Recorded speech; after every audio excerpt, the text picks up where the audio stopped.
ចាបងប្អូននេះវីដេអូដែលខ្ញុំនាំកំពើមកដើរលេងនៅកោះរីច្បត់ហើយនឹងជីកទូកមើលព្រៃកោងកាងចាថ្ងៃនេះគេថាអូពីអ្នកម៉ាក់កូនខ្ញុំចាពាក់អាវ couple ដូចគ្នាទៀតនិយាយទៅឆ្នាំនេះកំពើធំច្រើនសង្ស័យតែមួយឆ្នាំទៀតធំចង់ប៉ុនម៉ាក់អីមើលទៅយកណាកូននេះ可爱多អានតែម៉េច可爱多ធ្វើអាយតោះអូយចាំណានេះចេះម៉េចឥឡូវវាឥឡូវយើងត្រូវជិះមើលប្តីជីទូកសិនយេជុំម៉ែវ៉ាជុំម៉ែចា3នាក់ហ្នឹងម៉ាក់សមើមកកូននេះមើលលាក់អីគេកូនលាក់អីគេលាក់នំខ្លាចអីគេកូនស្វាចូលខ្លាចស្វាមកនោះស្វានៅលើនោះខ្លាចអីវិញខ្លាចដើមស្វាដើមនោះនេះចាំមើលអវិញទីហៅបែបវិញលើទីមកវាហៅមកឡើងក្បាលដើរកូនអត់មាននំតែឲ្យវាលាក់បាត់ហើយអាមកចាំនួនបែបវាចាក់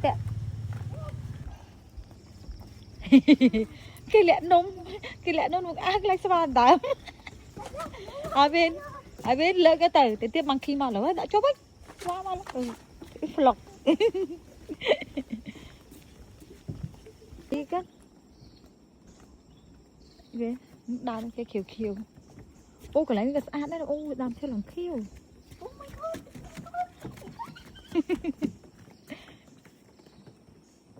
អូដើមប៉ប្រក់តោះអូនេះនៅមួយម៉ាប់កាយគេរុក្ខជាតិចាអរគុណដើរក្នុងព្រៃតែ3ទៅឪកូនហើយវិញគេដាក់ប្រាន3នាក់យើងទៅ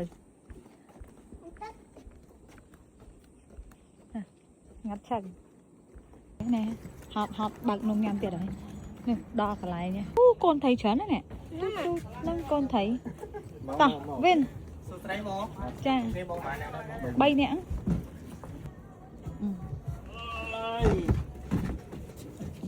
ជីកទូកមើលព្រៃកោងកាង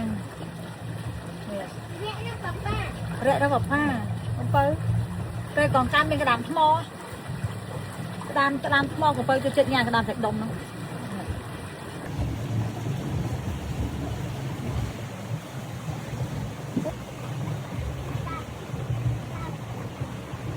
អីវិញ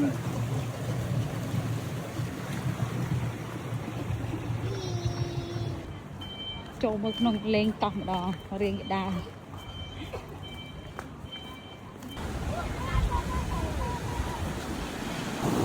ឥឡូវយើងញ៉ាំបាយថ្ងៃត្រង់នៅកោះរាជបត់ទៅមកកោះរាជបត់ហ្មងនេះលុកលយវិញទៀតណា